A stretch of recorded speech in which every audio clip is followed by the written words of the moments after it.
Step into the shadows of history, where a monumental clash awaits, one that could reshape the destiny of burgeoning empires. Welcome to the epic saga of the Battle of Z, a tale brimming with intrigue, strategy, and the relentless pursuit of power.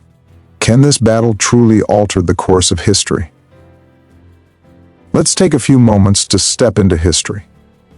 In the 3rd century BC, the Mediterranean was a vibrant tapestry of interactions and rivalries. Rome, with its unyielding ambition, was expanding across the Italian peninsula, while Carthage, a city steeped in maritime prowess, was rising as a formidable force. These two giants, driven by fierce competition, were on a collision course that would ignite a legendary confrontation.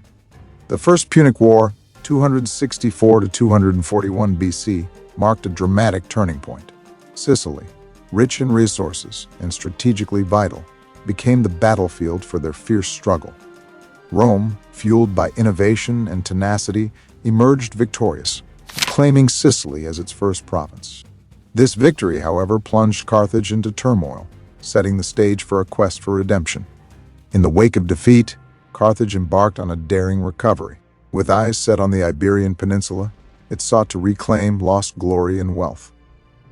Enter Hannibal Barca, a military genius and symbol of resilience, determined to forge a new path. His vision for Carthage was bold, establishing strategic footholds and rallying allies to challenge Rome once again. In 219 BC, Hannibal made a fateful decision to besiege Saguntum, a city that symbolized Roman influence. This audacious act lit the fuse for war, leading to a rapid deterioration of diplomatic relations. By 218 BC, Rome, feeling provoked and threatened, declared war, marking the beginning of the Second Punic War, a conflict that would reverberate through history. Hannibal's strategy was nothing short of audacious. Rather than simply defending Carthage, he aimed to launch an invasion into the heart of Italy, severing Rome's ties with its allies and striking a blow to its morale. This was not just a military campaign. It was a calculated risk that would test the limits of both armies and the resolve of nations. The Battle of Z is more than just a historical event. It's a reminder of how the tides of fate can turn and how legends are born.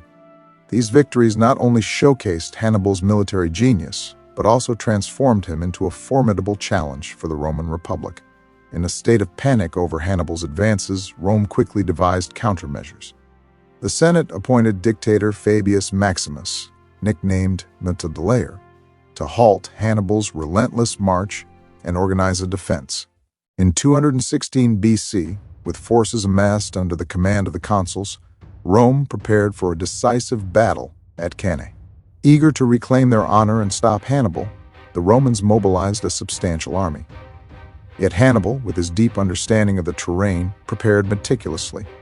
He strategically positioned his forces to exploit the morning sun and the dust raised by troop movements, impairing Roman visibility.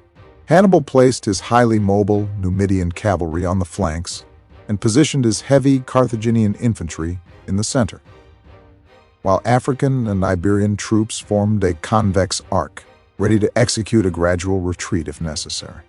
At the height of the battle, Hannibal skillfully feigned weakness. The Romans, misled by this ruse, charged into the center, believing they had the upper hand. But this was all part of Hannibal's master plan. In a decisive moment, he signaled his troops to attack. The Carthaginian cavalry surged from the rear, while the infantry descended from the heights, encircling the Roman forces. The surprise was complete. The Romans, caught between the hills and the lake, struggled to organize themselves amidst the chaos. The morning fog and confusion compounded their difficulties. Fabius himself fell during the battle, and the Roman army faced near annihilation. Thousands of legionnaires were killed or captured, while the fleeing survivors scattered in all directions. This crushing defeat sent shockwaves through Rome. Fearing for the capital's safety, the Senate quickly took action to regroup and devise new strategies to avoid collapse. With this victory, Hannibal demonstrated that he was not just a brilliant commander, but also an unparalleled strategist capable of altering the course of wars. Instead of marching directly on Rome, Hannibal continued his strategy of undermining Roman alliances, seeking to destabilize the Republic from within. With each clever maneuver, he He pursued his vision of a new empire that could dramatically reshape the historical landscape. In the aftermath of the catastrophic Battle of Cannae, where Hannibal executed a stunning maneuver that trapped the Roman legions and annihilated 50,000 to 70,000 soldiers in a single day, the Roman Senate was thrown into turmoil. Fabius Maximus, appointed as dictator, proposed a cautious strategy to avoid large-scale confrontations and gradually wear down Hannibal's resources. But would this approach be enough against a strategist of Hannibal's caliber? While Rome worked tirelessly to rebuild its army through recruitment and intensive training, Hannibal faced significant logistical challenges far from Carthage. His hopes for widespread rebellions among Roman allies largely went unfulfilled. Amidst this chaos, a young general named Publius Cornelius Scipio emerged. At just 25 years old, he set his sights on the vital port of Carthago Nova in Iberia, a target that could change the course of the war. In 209 BC, Scipio launched a bold and unexpected assault that caught the Carthaginian garrison off guard, securing a victory that not only crippled Hannibal's resources, but also shifted local allegiances toward Rome. This victory marked a turning point in the conflict. Could Scipio, with his innovations and reforms, elevate the Roman military to new heights and overcome Hannibal's formidable legacy?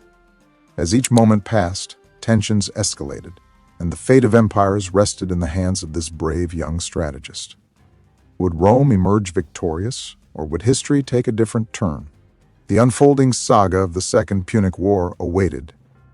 Amidst the Punic Wars, a man emerged who knew that to defeat Hannibal, the rules of war had to be changed. Scipio Africanus.